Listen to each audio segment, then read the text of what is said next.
Okay, my presentation is on Social Security, and I'm Madeline Einhorn, and I'll be taking you through the history and goals and success of the program. So first, let's start off with outlining what are the foundational goals of Social Security. So I'd argue that Social Security is generally a poverty alleviating program, as we'd expect, but it's targeted towards sort of three goals. The first and longest standing goal of Social Security has been to reduce elderly poverty. And Social Security has provided coverage for millions of Americans who are retired for approximately 80 years, with numbers going up starting around the 60s. So its primary and foundational goal was to reduce elderly poverty. Then second, it's to reduce disabled poverty.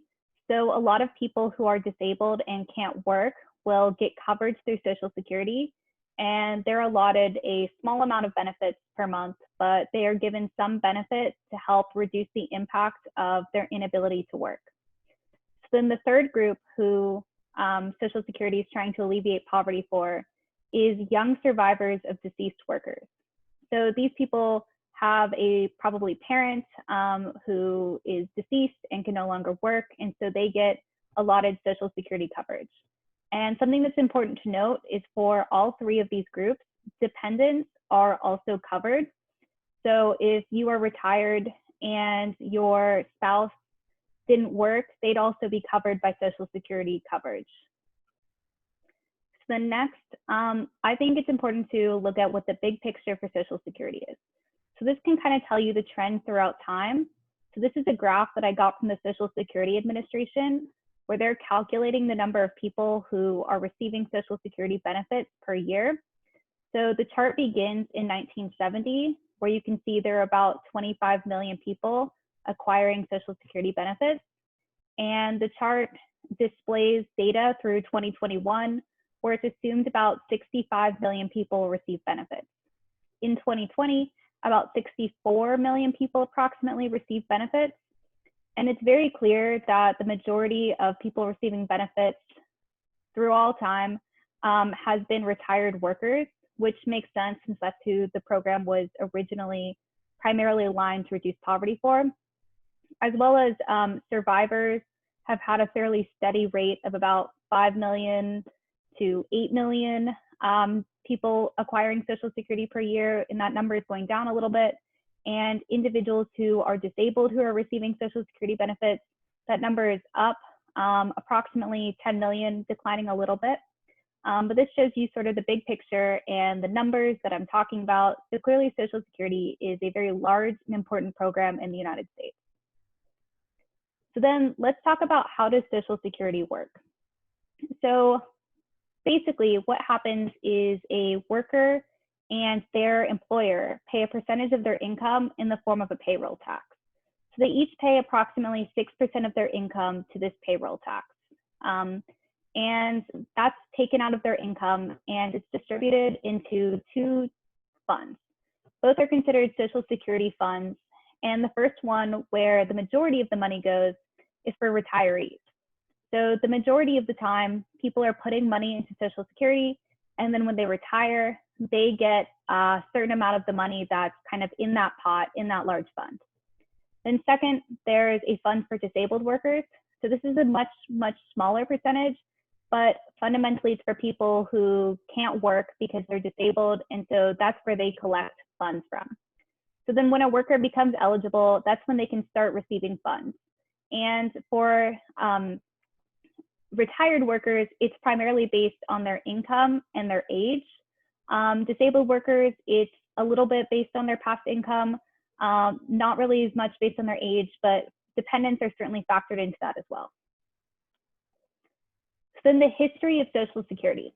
So Social Security was started in 1935, and it was called the Social Security Act, and it was part of the New Deal. So Social Security then had the same sort of foundation that it has today, but it was a very different program in a lot of ways. Then the basic premise was that retirees were given a monthly sum at ages 65, well, beginning at ages 65. And this was because the Great Depression was just there full force, and a lot of older people didn't have the ability to work, and the people that they relied on didn't have much money. There was not a lot of protections put in place for people who were elderly and retired, so Social Security was supposed to be a remedy for that. So originally, around the late 1930s or so, only about 200,000 plus workers received Social Security. The program had a rather slow start, but as we can see from the graph, it's really expanded on the past slide. So then in the 1960s, coverage was expanded for disabled workers. As I've said, the program was originally primarily designed to help elderly workers. So throughout the years, amendments have gotten a lot more support for disabled workers. So then in the 1960s, it became universally available to the retired elderly, almost at least universally available. It was kind of hard to get before the 1960s.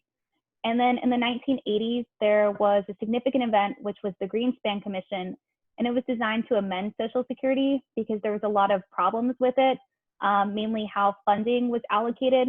But there haven't been a lot of major amendments since then. In the 1990s and 2000s, really all that there's been is reduced benefits for drug addicts and prisoners. But the program since around the 70s or 80s or so has been pretty similar, even though it's evolved a lot since the program was implemented in 1935. So another important question to answer is Social Security running out of money? Because obviously that has a lot of economic implications if this program is no longer sustainable. And this is something that I wanted to highlight because it is kind of the only thing a lot of people know about Social Security. At least it's one of the main things that I knew prior to writing this paper. Maybe you all are a lot more informed on the program, but I had just heard that Social Security was running out of money, so I thought I'd dedicate a slide to answering that question. So essentially how Social Security works is current workers are paying for current beneficiaries. And in that fund, there is money available, but it's expected that funding will be depleted by 2035, with the program going into deficit spending in 2021 and taking from some sort of like separate saved funds. But with current taxes, it's expected that the program will still be able to pay 80% of what it's expected to have to pay. So that means that policymakers still have some time to adjust the Social Security program. It appears as if a lot of the literature I looked at was a little pessimistic, but pretty confident that Social Security could be adapted to overcome these funding shortfalls. So it's not quite as much of a concern. It appears as if a lot of people think it is. So then, does Social Security alleviate elderly poverty? Of course, this is the first goal of Social Security. So it's the primary goal of Social Security, so it's what I'm going to talk about first. So there's been a lot of scholarly works on this topic. So Romig in 2020 analyzed US Census data and compared it to Social Security Administration data and found that Social Security reduced elderly poverty by 40%, because if people didn't have the supplementary income, then 40% of elderly populations would be below the poverty line. Then Meyer and Wu in 2018 compared Social Security to other anti-poverty programs in the United States and found that it was 2 times more effective than other programs holistically. Engelhardt and Gruber in 2004 analyzed Social Security and found that without it, there would be a significant increase in elderly poverty. So a lot of the consensus in the literature is that Social Security is an important program because people shouldn't have to work their entire lives. But there are a couple arguments that aren't necessarily against Social Security, but are more critiquing it. So Mitchell in 2017 found that census data underreports income, and a lot of elderly populations have access to financial resources from pensions or things like that. So maybe Social Security isn't quite as necessary as people think. And maybe these large numbers like 40% are a slight overestimation. Another argument is that people acquiring Social Security likely would have more income if they knew that they didn't have access to Social Security. So they'd save more in their younger years. So they probably wouldn't be living under the poverty line, but they would have had to buy less things when they were in their 40s and 50s, et cetera. And then Roop et al. In 2003 and Ferber in 1993 argued that Social Security is not targeted enough to minorities. It is not a program that aims to allocate money differently based on gender or race or anything like that. So there are some arguments that it's very important for minorities because it's harder for them to find other sources of income just because of the wage gap. But there are also arguments that maybe it should be targeted a little bit more to minorities to ensure that when they're retired, they have enough money for financial stability since they made less income during their earlier years on average. So then I did some data analysis. What I did is I went to the United States Census Bureau and I took data on the elderly poverty rate. And so that's for ages 65 plus, which is about when the cutoff for Social Security is. There's, for elderly people, there's some slightly different numbers. Not everyone 65 and older is on Social Security, but it was a moderately good choice. It's the best choice I had essentially. And then I took data from the Social Security Administration, comparing the millions of workers on it. So there's a very, very clear trend. As retired workers in millions increases, the poverty rate for those ages 65 and up dramatically declines.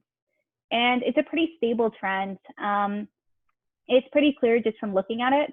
So this led me to believe that while I couldn't control for any additional variables, there is some evidence that Social Security corresponds with a lower elderly poverty rate. But I wanted to dig into the data a little bit more.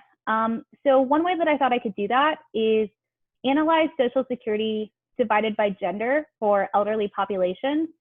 So the graph on the left here basically analyzes how much one gets from Social Security based on their gender. And this kind of is getting at the sort of arguments that Social Security should be a little bit more targeted towards minorities, women, racial minorities, et cetera. So it's pretty clear that women are more likely to receive lower Social Security benefits. So those under $2,000 per month, while men are overwhelmingly more likely to receive Social Security benefits that are over $3,000 per month. And that's likely due to women having lower lifetime earnings since they're less likely to participate in the labor force and there's still a persistent wage gap. But so I wanted to see how Social Security recipients and the poverty rate was divided by gender. So that's the graph on the right. And it basically compares retired male and female Social Security recipients to the male and female poverty rate. And it's very clear that the number of men on Social Security is slightly higher up until around 2008, 2010. And it's also clear that the elderly women's poverty rate is persistently higher than men's. So there is a slight reduction in the gap between men and women poverty as the number of female and male Social Security recipients closes. But though the numbers are quite the same, women's poverty rates are higher. So that could be a function of women receiving less benefits of Social Security. Of course, this is just sort of logical analysis. I'm not able to draw many conclusions because I can't control for any variables, and it's very basic analysis. But I thought it was some interesting data to look at. So then I went to the second goal of Social Security. Does Social Security reduce disabled poverty? So there are a couple authors analyzing this. There's still some fairly robust literature, but not nearly as robust as with elderly poverty, as one would likely assume. So Bridges and Jazerma in 2015 found that Social Security reduced the disabled poverty rate by 4%. Reno and Elkman in 2012 found that they think benefits to Social Security should be increased for disabled workers. They do not receive large benefits a month, and for a lot of people, it's their only source of income. So it can be a struggle to survive on just the benefits that one gets from Social Security and other welfare programs is their argument. But Drake et al. In 2009 argues that some of the people who are classified as disabled would like to have a job. And though one can work to some extent while receiving Social Security benefits for disability, it does disincentivize work a little bit. So their argument is maybe that the program could be better tailored to help people transition to finding a job once they feel as if they can go out and get a job. So then here's my own analysis. Now, I compared the disabled poverty rate to the disabled population in Social Security of millions. I want to highlight that this is a very limited graph because I could only find data from Cornell University on the disabled poverty rate from 2008 to 2010. And of course, 10 years is not nearly as comprehensive as I would like for it to be. So I would approach this graph with a lot of caution. But it appears as if the two lines mirror each other. as if the disabled poverty rate increases slightly as the disabled population on Social Security increases. And I'd argue that's probably because more people are on Social Security when they're disabled and experiencing a higher poverty rate. So I don't think that there's anything like particularly causational about Social Security hurting disabled people. I think that they're just trends that follow each other because there's not enough data to really find any sort of long-term sweeping trends. I need to control for a lot more variables and find more additional data.